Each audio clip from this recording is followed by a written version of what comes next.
Number 10. Train engine cleaner. Ever wanted to get inside a small hole in the engine of a train and shovel out the coal that was left in there? Ever wanted to go underneath a train where you can't fully stand up in the middle of the night and rake out a dusty ash pan, getting all kinds of ash and stuff in your mouth? Perfect! You can go join up with the railroad as a train engine cleaner. These guys would spend their days shoveling 5 to 6 tons of coal into the furnace of the steam trains, and then spend their nights climbing into said furnace, cleaning it out, and then going out in the middle of the freezing cold, wet night into a trench covered in water and oil and dust, and get right up under that sucker and pull out all the ashes and dust and crap that came out of the engine while it had been running all day. Number 9. Linker boy or linker men. Before the introduction of gas lights on the streets of London, the only gaslighting came in the form of small children who made you believe that you wouldn't be able to walk the streets without them tagging along with a torch to help guide your way. Then they'd expect a tip from you. Oh, rascals. They weren't so bad. They were generally pretty helpful in getting you from point A to point B while being able to see one foot in front of the other. And their charge was usually just 1 farthing, or the equivalent of a quarter. The linker boy, like a lot of the jobs on this list, was actually featured in a lot of art and literature from the time, and there were even some rather infamous ones, like Lawrence Casey, who was the personal linker boy for the courtesan Betty Careless. Oi! Where you going, mate? You forgot to like and subscribe to the channel. Oh, and while I've got your attention, why not take a little peek over at our Facebook, where you'll find behind the scenes content. Get on with it! Alright, bloody hell. Number 8. Knock her up.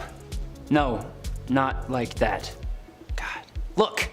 I despise my alarm clock. It wakes me out of my deeply deserved beauty sleep at 6 a.m. every weekday morning. Now take the alarm clock and assign that job to a real person. That person is a knocker-up, a person employed to wake up workers at mills and factories on early shifts, going from house to house using a long pole to knock on bedroom windows. In other words, a person employed to become the epitome of all my hatred in this world. If you had this job, well, you're not alive anymore, but I hate you. The people at the time were somewhat friendlier than they are now, and I'm sure the knocker-upper wasn't a horrible person, but I'm sure there had to be some grumpy gills who would put their hand on your chest for doing this to them. Number 7, a phrenologist. I think if this YouTube thing doesn't work out for me, I'm gonna go and make up a science. It worked for phrenologists. They claimed that a person's personality, character traits, and abilities could all be figured out by bumps and indents on a person's skull. Characteristics like secretiveness, amativeness, conjugality, and combativeness were apparently controlled by areas of the brain that they called organs of the brain. The idea was dismissed by the church, but it nonetheless gained traction through Europe and was really popular in the States. The idea that you could modify these organs through self-control and practice sounded really good to self-help gurus at the time, if only it was real. Number 6, a dog whipper. Looking for someone who absolutely despises dogs and doesn't mind being despised by the rest of us.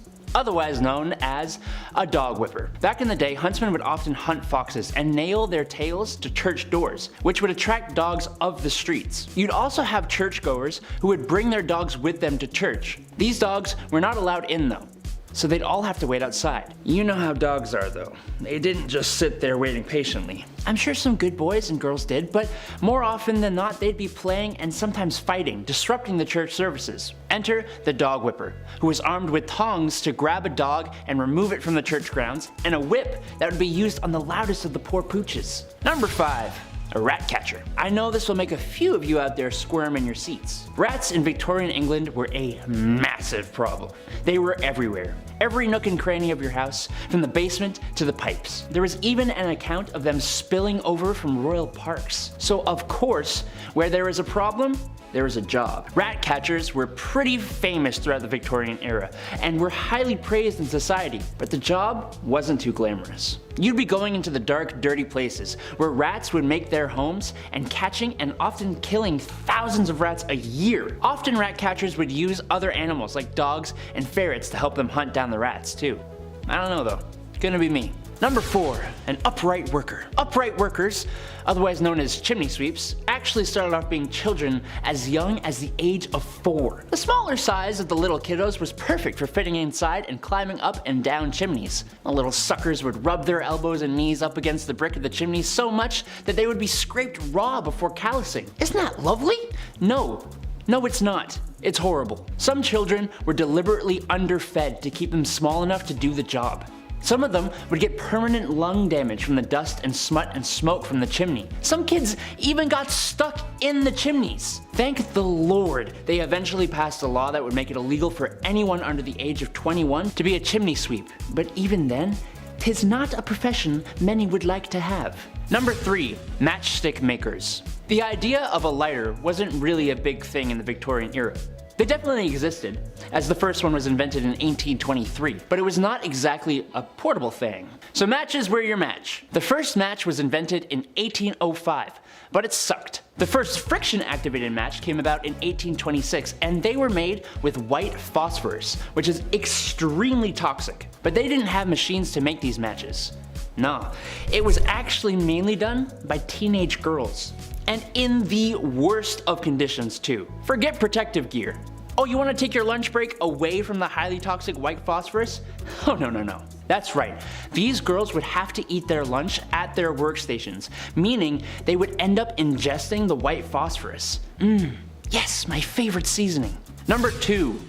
Resurrectionists. Back in the day, medical schools who wished to study the human body only really had access to the bodies of criminals who had hit the end of the line. There actually weren't too many of these bodies around, which led to a good price for bodies that were in reasonably good condition, other than being deceased. This wasn't exactly the greatest idea, as now you've created an opportunity for people with no morals or empathy to go and dig up fresh graves, becoming resurrectionists. A cool name for an absolutely god-awful profession, if you could call it that. The problem was bad enough that people would actually guard the graves of their recently deceased loved ones. No one should have to do that. Number 1. Night Soil Man.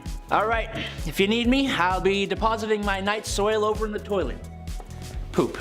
Night soil is poop. And the night soilman? Well, you see, before we had real sewer systems, the night soil you deposited at home would go into a lovely hole in the ground. As you can imagine, these would tend to fill up over time, and that's when you have your night soilman come in. Yes, his job was to clear out the poop deposits from houses and cart it away in the middle of the night so nobody in polite society would have to see it. But they were always in business, so that makes the job a little less crappy. Gone is the brown underwear that was once white of yesterday, replaced with fresh, loving linen of today. Now, if you're also like me, then you probably have some underwear with holes in it. I'll throw them out eventually, I'll get around to it, just wear them a few more times first and then I'll get rid of them. But did you know that some ladies' underwear in the Victorian era had no bottoms? Yeah. Part of the many layers of clothing that women were wearing back then, their underwear had no bottoms, which to me is the whole point of wearing bloomers in the first place. You gotta keep your business warm and packed away. I just don't understand what the point of having it all hang out is. That's just stupid. I don't know. Number 9. No razors. There's a joke about the 70s, George W. Bush, and garden hedges here, but I'm gonna let you fill in the blanks. Basically, this is a time in history where you cannot hop in the whip and drive on over to your local hair razor dealership because there ain't no whips and there ain't no CVS. Or Shoppers Drug Mart if you're Canadian. Today you can buy disposable razors pretty much anywhere, and there's multiple models for doing so. When things get hairy, you got options. Women in the Victorian era were not so lucky. They had to go for the natural look. Now, not that there's anything wrong with that, it's just I feel like a girl's gotta have her options. She gotta be able to, do her own thing. Why not? Number 8. The Dirty Thames. When you think of Victorian England and the people, there's only really 2 classes, the wealthy and the ones who are broke and sound like they're from Peaky Blinders, love. Yeah, that's right. However, even for women of high esteem with their bottomless undies and lady maidens growing a flush, the streets of Victorian London weren't very bourgeois, to say the least. Muddy dirt roads, thieves, beggars, and a really bad smell. It just didn't smell very nice. Oh, and also a really scary guy, but we'll get to that in part 1.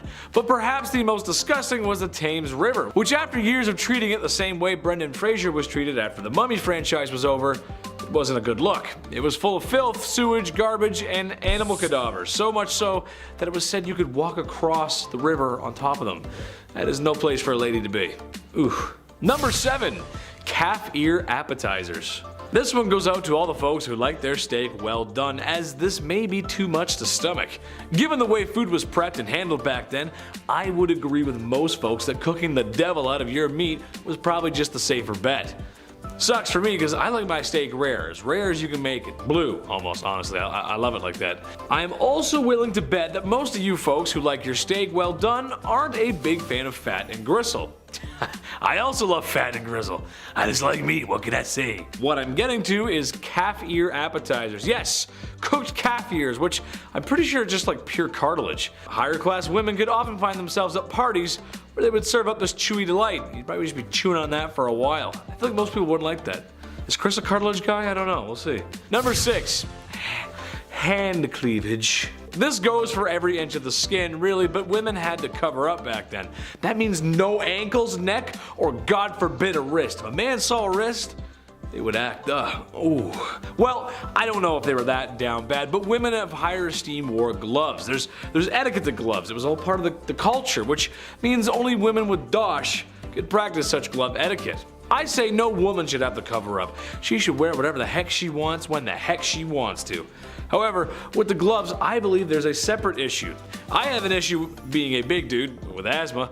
I sweat a lot more than the average folk. It just sucks, but if I was a fair lady with those gloves on, well, I might want to leave them on. Wouldn't want to ruin anyone's appetites for calf ear appetizers because the smell and the sweat, it just, it'd be gross, Number 5, dresses too big. This is something I'm glad isn't a thing anymore. I'm not a person who likes to dress up. I'm a simple dude. Casual and comfortable is my forte. However uncomfortable wearing suits is, I like to think I clean up well. And I understand sometimes you gotta wear drip. It's just how life goes. Sometimes you gotta dress up. I just don't think people should be showing up to any formal events in cowboy boots and a popped collar shirt.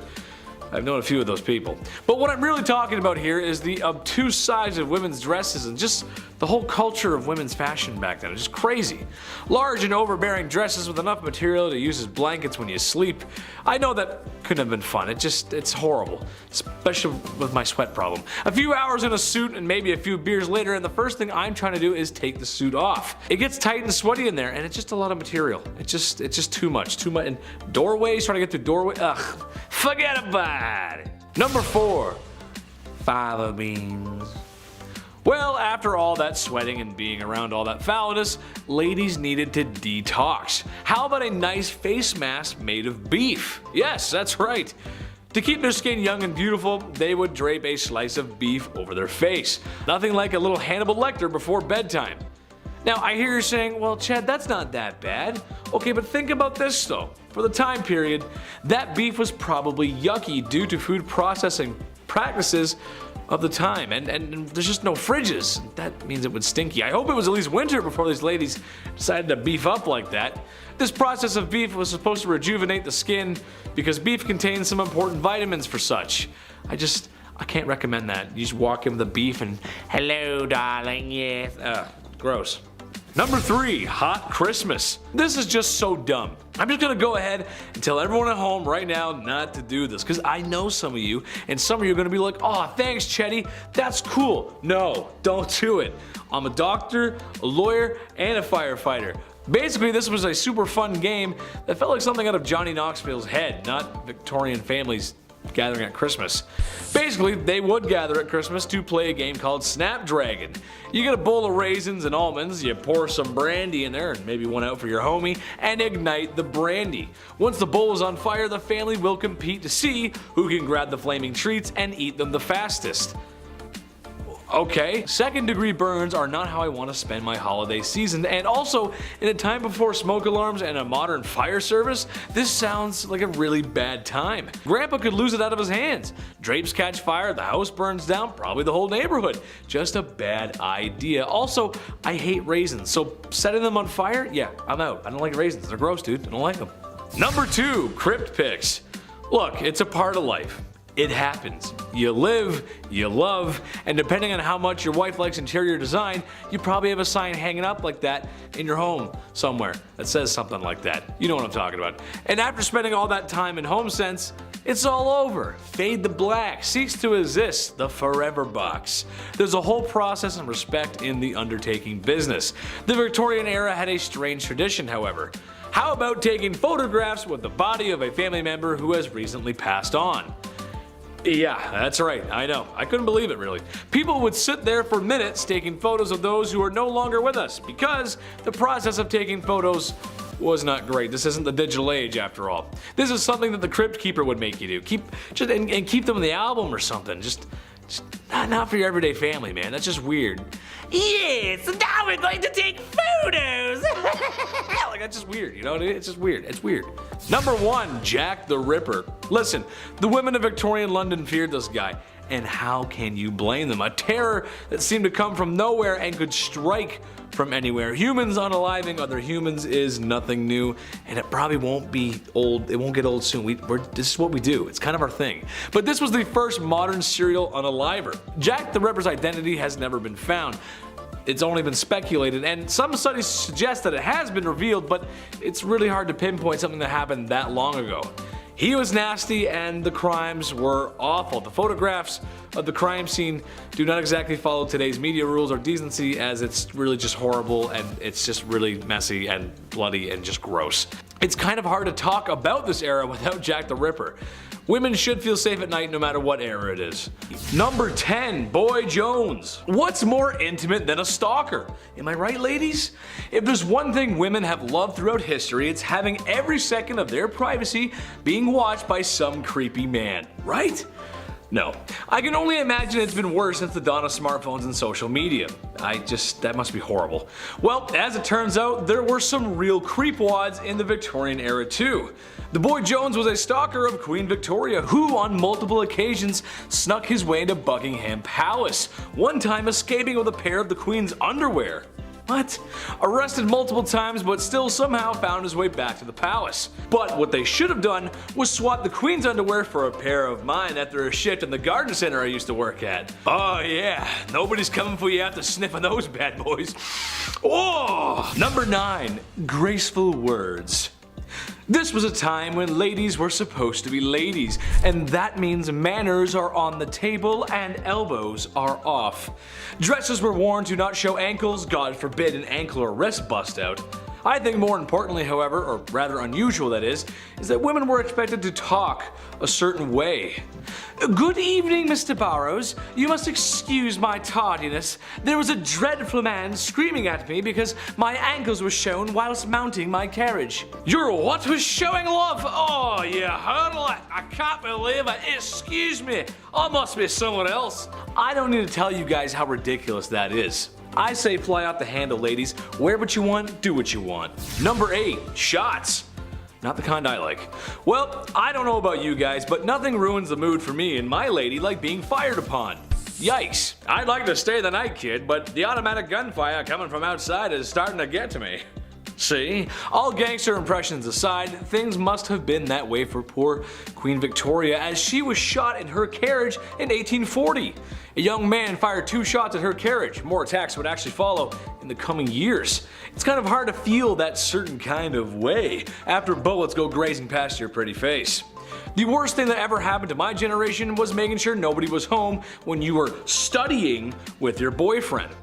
I was too busy playing Call of Duty, but at least I never got actually shot at. You know what I mean? That's just a good thing. Number 7, expectations. Alright, this one goes out to all the married ladies in the audience. Hello, how are you?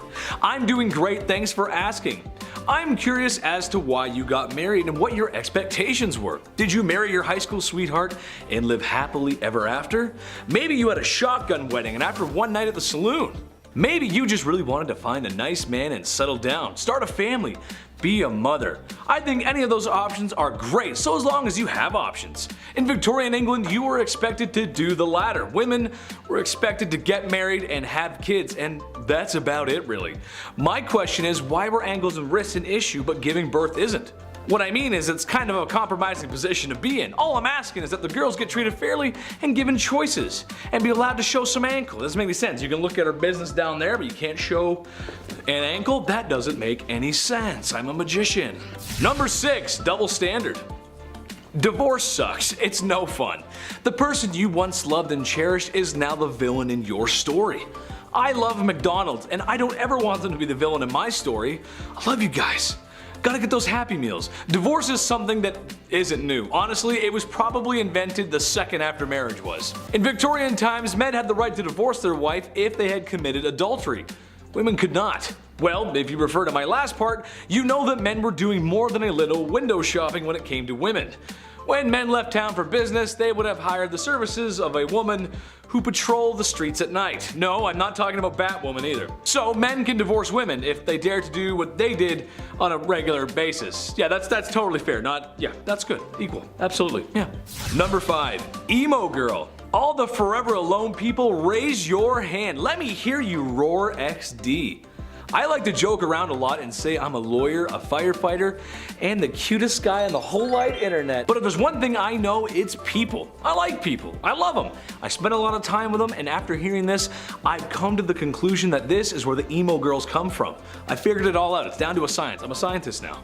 Do you ever get that feeling in your tummy on Valentine's Day because you know it's going to be another one alone? And you'll be forced to be on your own, and that means sad music and crying in your room. Same, it's Drake's Marvin room for me. Well, single women in Victorian times had similar issues. Since women were expected to marry and have kids, single women who were also forever alone were pitied by society, which I argue is just way worse. No one wants to be pitied. Ugh. Number 4, gold diggers. She take my money when I'm in need. As she driving. Okay, anyway, back to the actual content. Well, not exactly. While today in a place like sunny California, you might see an older man with a woman who's half his age. Maybe he's driving a nice car, or she's got on the very best and latest from Louis Vuitton. Stylish, yeah. Most of us think some thoughts about what we might think is going on there. We can kind of be judgmental sometimes when we see things like that. However, looking through a lens of 2022 to Victorian times might make the women of Victorian times appear to be gold diggers, but in reality, it was because all of their financials were tied to their husbands, legally too. Which, if you can imagine, that system didn't work too well. What if your husband is broke? What if your husband is running amok with sultry lasses on the street corners? Like I said before, no divorce, but even if she could leave him easily, supporting herself afterwards was going to be an issue, especially financially. Number 3, birth factory.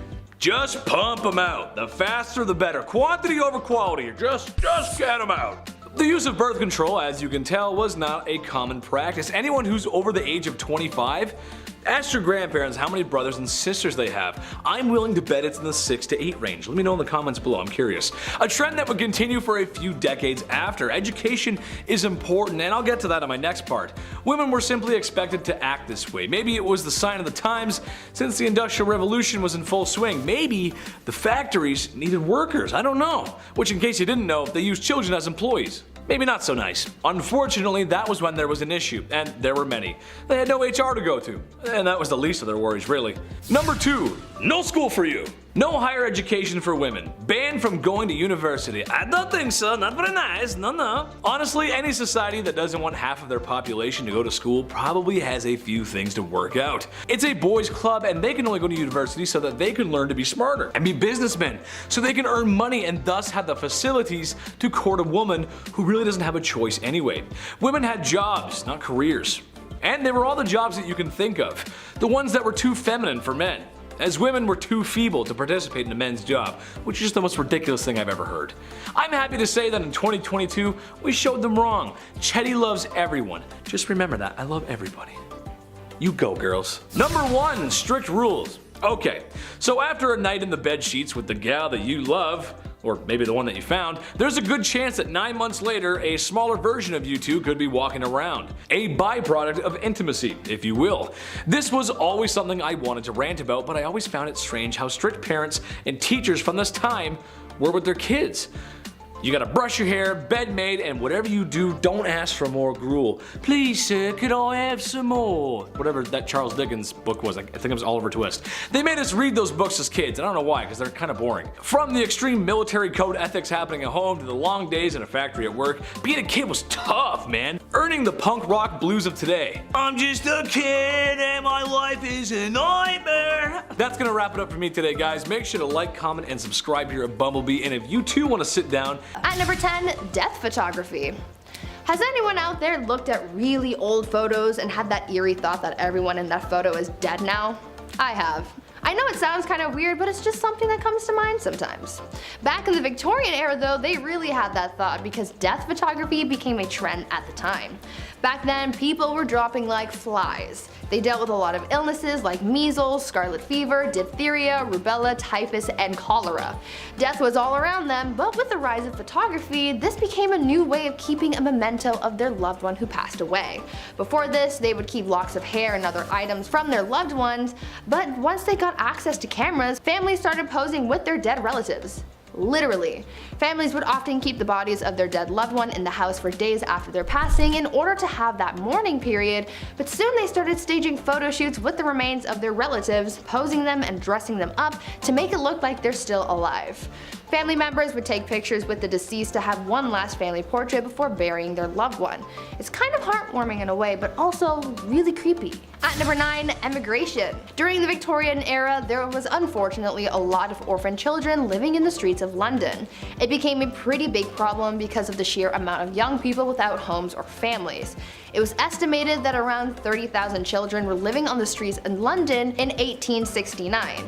Soon a program was put into place to try and solve this issue, and people started rounding up these orphan kids and shipping them off elsewhere to work in some of the British colonies.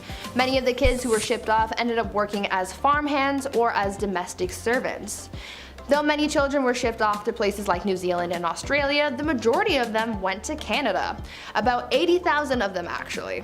They were sent away with hopes that they would be able to live better lives, but unfortunately for many of those kids, they didn't end up having any better luck in compared to when they lived on the streets. This practice ended up becoming pretty controversial, as you can imagine. Before we carry on talking about the strange things that happened in the Victorian era, why not take a moment to leave a like on this video if you're enjoying it so far, and while you're at it, consider subscribing to the channel to see more videos like this one. At number 8, mental health. Back in the Victorian era, the study of the human brain and psyche was still relatively new, so no one really knew what was going on up in people's noggins. Mental asylums started to pop up, and people started getting diagnosed with mental problems even if the diagnosis wasn't accurate. The 3 labels that a patient could fall under were the manic, the melancholic, and those with dementia. The symptoms for those big 3 labels often varied, and people were admitted to asylums for some pretty messed up reasons. There was a list of common causes for mental illness that people referred to back then, and it included things like, quote, laziness, novel reading, superstition, an immoral life, and intemperance, as well as the act of self-pleasuring. For women, they could also be sent to asylums for some pretty ridiculous reasons, like imaginary female trouble, hysteria, rumor of husband murder, and even fits of desertion of husband. I am so glad things have changed since then. At number 7, grave robber. When you think of jobs back in the Victorian era, you might think of things like chimney sweeps and lawyers. But another relatively popular, though questionable profession was being a grave robber. Yes, people actually made a living off robbing graves. As people studied medicine, they needed cadavers to practice on, but there was a law saying that only the bodies of those who had been executed for a crime could be used as a cadaver, and since the laws changed to include less and less crimes having death penalties, soon people started running out of cadavers to practice on, and this gave way to the boom in the grave robbing industry. People could make a pretty penny for snatching bodies from cemeteries and selling them to medical professionals and students. Fresher bodies went for more money, and the grave robbers not only made money off the sale of the cadaver, but they also charged a fee, so they ended up with a little extra cash in their pockets. Eventually, the grave robbing business became such a big problem that cemeteries started installing watchtowers and guards to prevent people from getting away with the dead. At number 6, beauty. I've talked about this before in some past videos, but the Victorian era was famous for its strange beauty practices, so I just had to include it on this list. You're probably familiar with the makeup from the Victorian era. Women often painted their faces white to look as pale as possible, but even though they believed it made them look beautiful, it also did a lot of harm to their health. The white face paint that women would use was lead based, and as we all by now, lead makes you dead. But this white lead paint isn't the only thing that harmed people's skin. Women would also wash their faces with ammonia to make their skin look paler. At night, women would rub opium on their faces, and if they were really dedicated to their beauty regime, they would also ingest arsenic. They were literally poisoning themselves in the name of beauty. Women would also use mercury on their eyebrows and eyelashes, and would use lemon juice or belladonna in their eyes, which could cause blindness in some people. Once again, I'm glad things have changed. At number 5, no divorce. Nowadays, divorce is quite common. All you have to do is sign a paper and you're done. But back in the Victorian era, before the Matrimonial Causes Act of 1857 allowed divorce, people had to find different ways of getting rid of their spouses. After all, just because there was no divorce doesn't mean that everyone was happy in their marriages.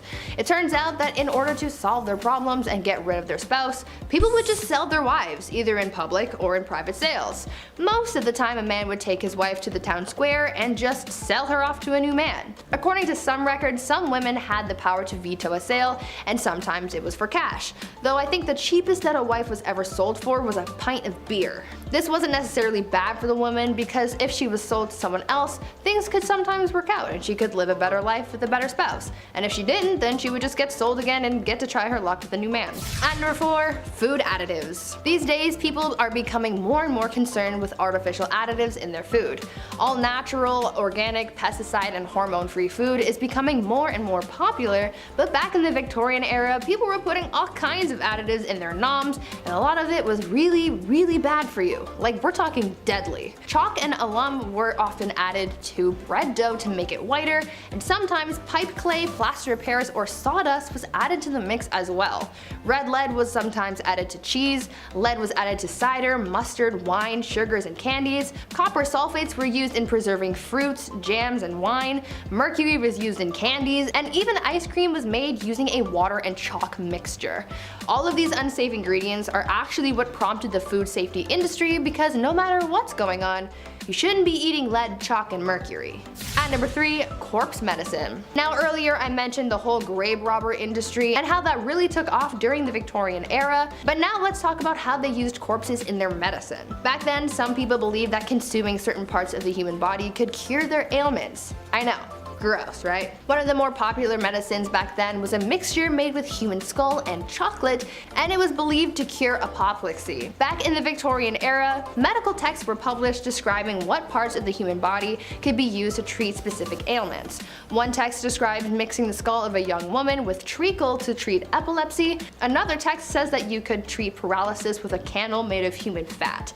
Apparently, executioners were linked to this type of medicine, as they would, execute someone and then use the remains to become a doctor and treat people's illnesses. Imagine Grey's Anatomy, but with Victorian medicine. Sounds like an interesting thing to watch, but also probably not to experience. At number 2, mummies. Speaking of dead people though, people from the Victorian era were oddly fascinated with mummies. I mean, I can understand the fascination to a certain extent because they're old and cool, but of course, these people just had to be extra weird and take that obsession with mummies to heights that they didn't need to be. People used ground up mummies to make paint, pieces of mummies were sold in jars, and they were even used in advertising. One candy shop put a mummy on display in the store, claiming that it was the daughter of a pharaoh who saved baby Moses. I mean, that's weird, right? I understand that this was all happening as archaeologists were starting to uncover lost treasures and secrets from Egypt, but I mean, a mummy in a candy shop? Seems a little much. And finally, at number 1, baby farmers. Now for what I believe is probably the most disturbing thing from the Victorian era, baby farmers. Basically, this was an industry of women who would take unwanted babies and either take care of them, give them to new parents, or unfortunately have them disposed of. One famous case of the darker side of baby farmers comes from a woman named Amelia Dyer. She was known to have charged women a lot of money to take their babies off their hands, but unfortunately the children wouldn't survive Amelia's care. It is believed that Amelia was responsible for the passings of hundreds of babies, making her one of the biggest monsters of the Victorian era. Now before we wrap things up for today, I want you guys to leave a comment down below telling me if you would ever want to take a trip back in time to visit the Victorian era, and if so, what's one thing that you wish you could see? I don't know about you guys, but when I think of Old Blighty, I think of royal prestige. London and Buckingham Palace. After all, that's what a queen needs. You gotta have a palace. Where's my palace? Although most people think of the queen living in Buckingham Palace, Queen Victoria was the first of the royal family to do so. I'm not royalty, but I wouldn't mind crashing a few days there. Nice big place, servants, probably all you can eat. Man, she had it good. All that's missing is Wi-Fi. Move over, Your Royal Highness, I'm moving in. Just gotta get my collection of Sailor Moon memorabilia. Number 9, Queen Jeans. No, not a nice pair of royal genes, I'm talking about DNA and hereditary genes. I've mentioned a few times on this channel how the royal family may or may not have been inbreeding. Okay, who am I kidding? There was a lot of inbreeding going on. Sisters, brothers, mothers, fathers, cousins, and of course, Hey, step bro.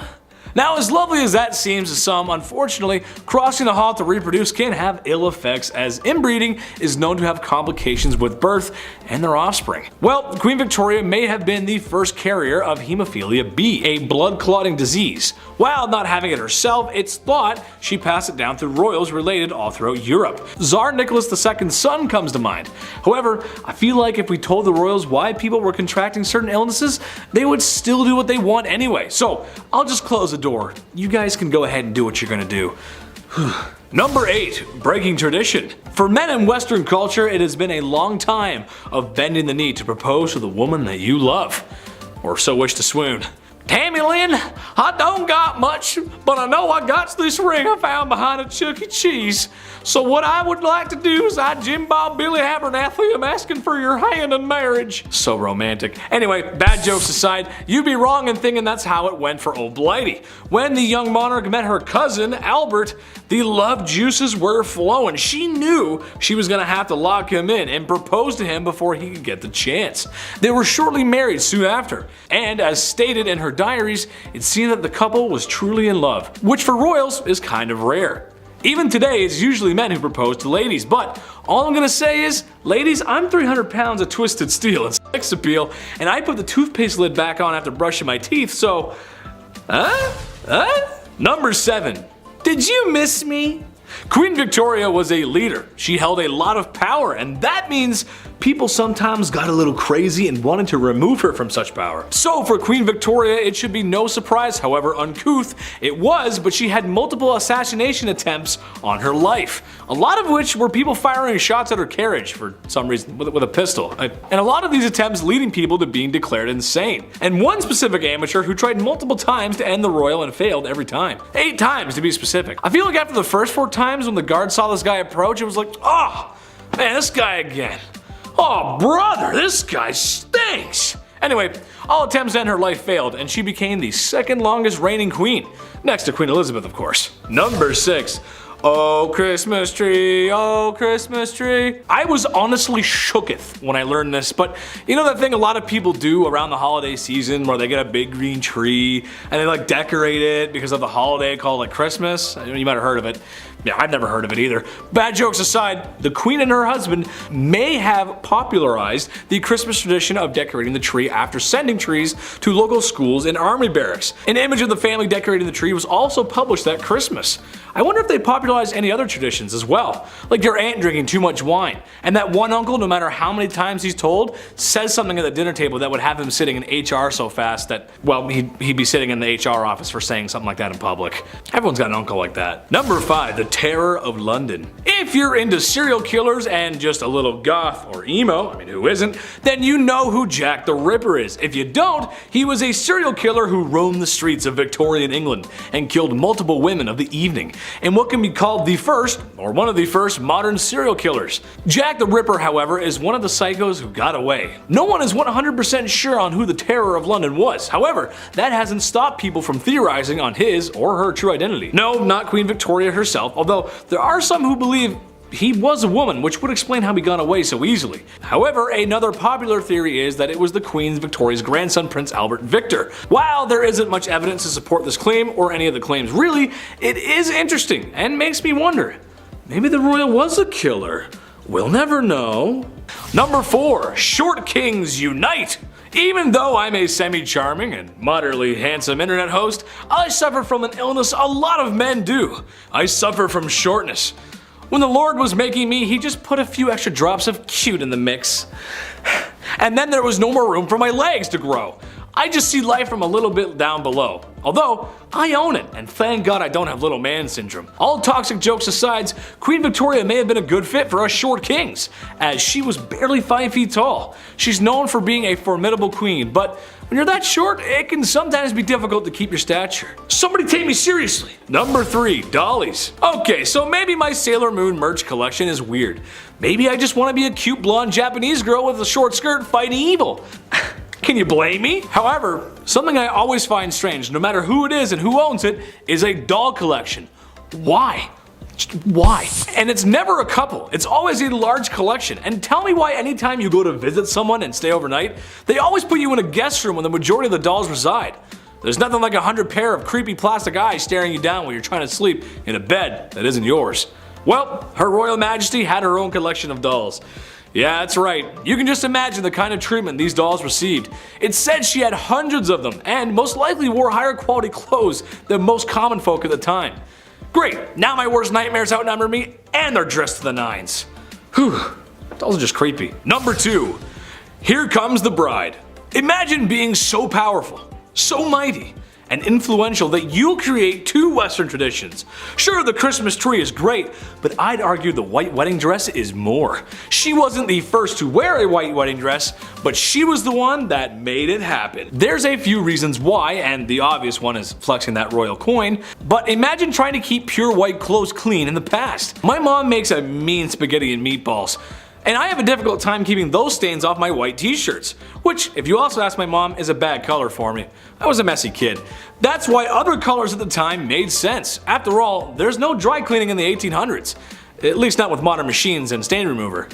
Hey Alexa, can you add stain remover to my list? Number 1. Send lewds. Despite being known as a somewhat prudent queen, apparently the queen had an eye for the art that was lewd. In one case, the royal husband and wife gave each other art. She got some nice work, and he got some nice works, if you catch my drift. We all know how nudity and lewd imagery can be treated by those who wish to censor it. Queen Victoria felt the opposite and had somewhat of an appreciation for the human form, even commissioning a lewd painting of herself. At least lewd for the time, it was more like a wrist and ankles kind of thing, but you know. Anyways guys, that's gonna wrap it up for me today. Make sure to like, comment, and subscribe here at BumbleBee, and if you too think I would look good in a wedding dress, check out my socials linked down in the description. I've been your host, Big Ched. Knocker upper. Alright, sounds a little different than its actual purpose. Hear me out. Alarm clocks, they're not great, right? They suck, no doubt about it. Now take the alarm clock and assign that job to a real life person. What does that look like? What does that sound like, rather? At 6 a.m. That person is called a knocker upper. A person employed solely to wake up workers at mills and factories on those early morning shifts. Now going from house to house using a long pole to knock on bedroom windows, that sounds like the best job ever, right? I can't close the list with this one. This is number 10 for sure. It's kind of fun. If you had this job, well, you're probably not alive anymore. I don't know, unless you live in a weird town. The people at the time were a lot friendlier back then than they are now, so, you know, I'm sure the knocker-upper came around today. Be a little different. They'd probably be on World Star the next day. Knocker-uppers back in the day, thank you. Thank you so much for waking me up. I would have lost $14. Thank you. It was a big deal. It was definitely a big deal. Number 9. The Linkerman. Before the introduction of gas lights on the streets of London, if you were traveling alone at night, well, you'd probably get lost. Because, yeah, even London now I'd get lost, you know what I mean? So that's where a Linkerman would ideally come into play. They'd come in to save your night. What they would do is they would carry with them a torch to help guide your way home. They'd be like, hey, follow me, I know these streets, and then you do it, I guess. It's a little scary. At the end of this impromptu tour, they'd of course expect a little tip from you.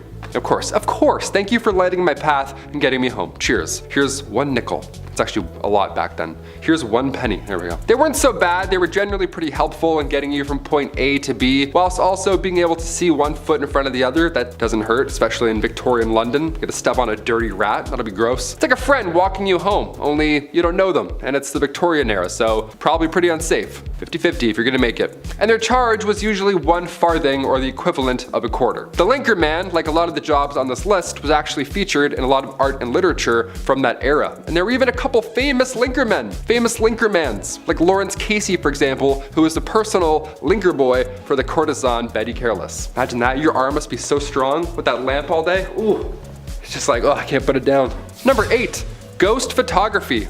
1800s ghost photography. Apparently it was a theme or a vibe, I don't know, but there are people that would take the photos of these ghosts. So at one point you would be hired as a professional ghost photographer. On paper, here's your tax returns, that's what I did. The camera, of course, was a hot new invention back then, so tales of ghost and spirit were easily believed, especially when you have a photo of a see-through woman. That probably helps sell your tale for sure. Like, here she is. It's like, that's mom. That's definitely not, you just did that in the back room. I don't believe you. A big name in the ghost game was that of William Thomas Stead. He was born in 1849, so now he's for sure a ghost. Stead was the son of a Congregationalist minister, and at the age of 22, he was appointed as editor of the Northern Echo, which was a regional newspaper in Darlington. Yeah, this British medium, Richard Borsonal, featured a photo of W.T. Stead and a spirit.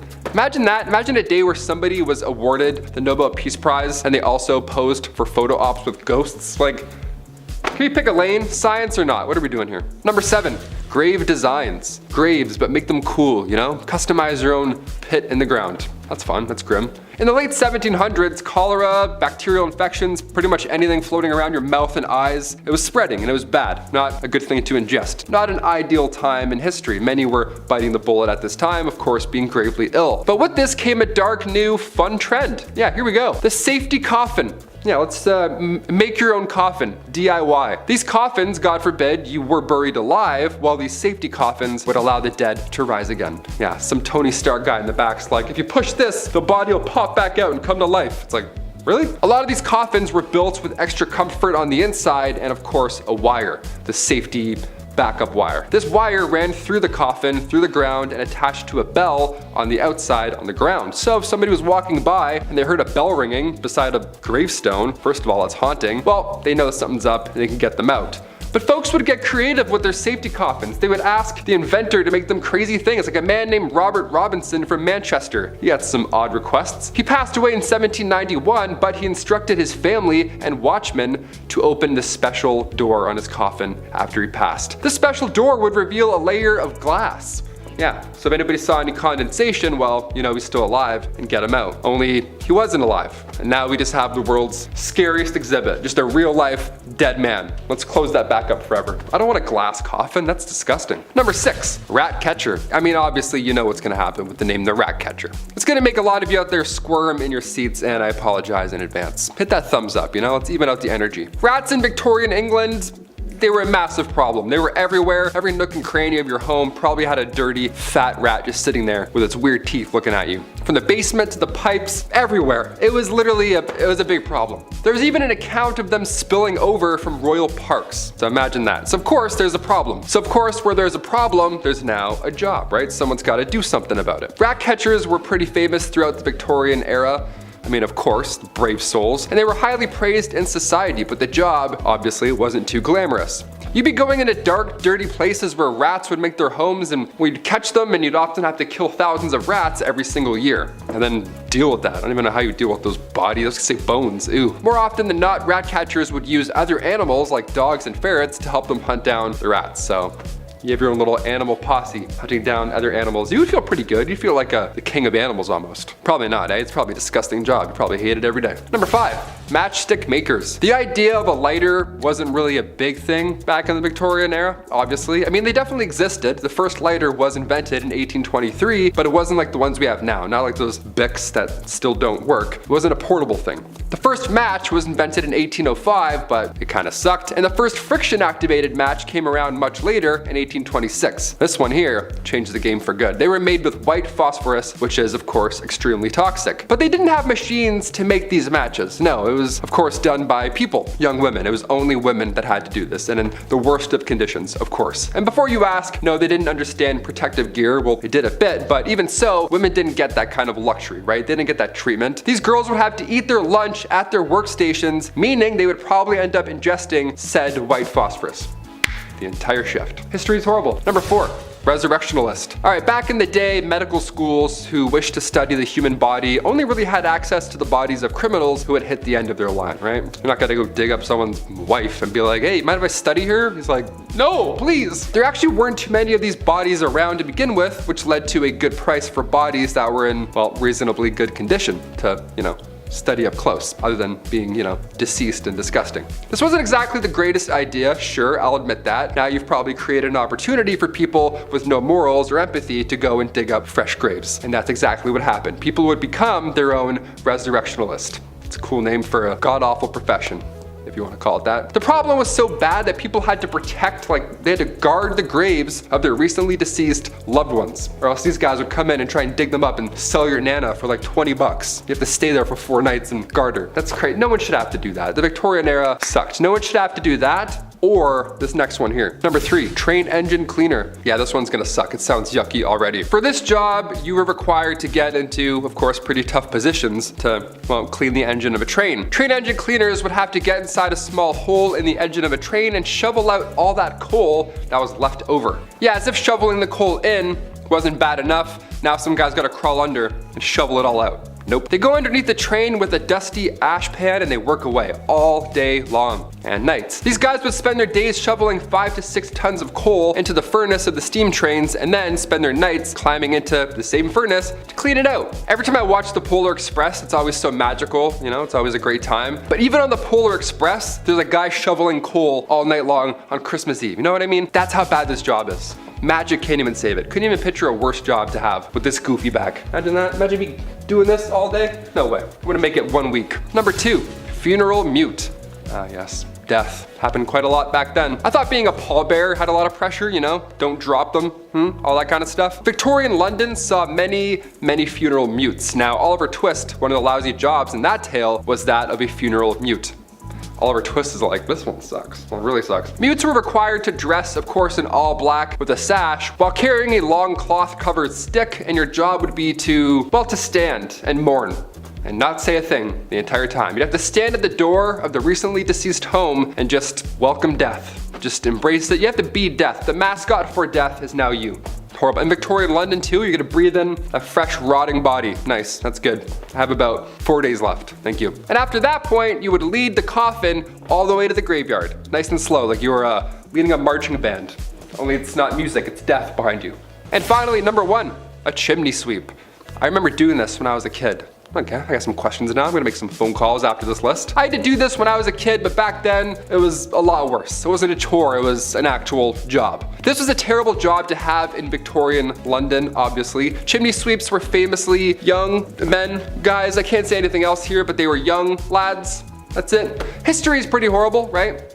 Kicking off the list at number 10, smoky behind. When somebody tells you that you're just blowing smoke, it means that you're lying, okay? You've now been given exaggerated information of sorts. Well, back in the 18th century, they literally had to blow tobacco smoke at your behind. Yeah, weirdest work break ever, I'd say. So why did we perform magician enemas back in the day? What was the deal here? Well, tobacco smoke enemas were used to treat quite a few symptoms, or they thought so, including a common cold. These enemas came in these fancy kits with a fancy rubber tube. It was all fancy because it was an honest medical practice at the time. It was done by legit medical practitioners. This is the funniest part. The idea was that the tobacco smoke could warm up a soon-to-be deceased body. The nicotine would stimulate your adrenal glands, jolting you back into good health. The best health, might we say. And the way they would do it in the mid-1800s was by just blowing smoke and just waiting, seeing what happened. We're figuratively and literally blowing smoke. That's the origin of that saying. Fun fact there. Imagine doing that today. Like, I think I dislocated my shoulder. What do I do? He's like, 1 sec. Number 9, alarm clocks. While the medical world was one threat in Victorian times, apparently so was the technological side. Who knew? We obviously didn't have reliable alarm clocks back in the 1800s, obviously, but we did have jobs. So in order to get up on time, lamplighters or knockers would come by and tip you off.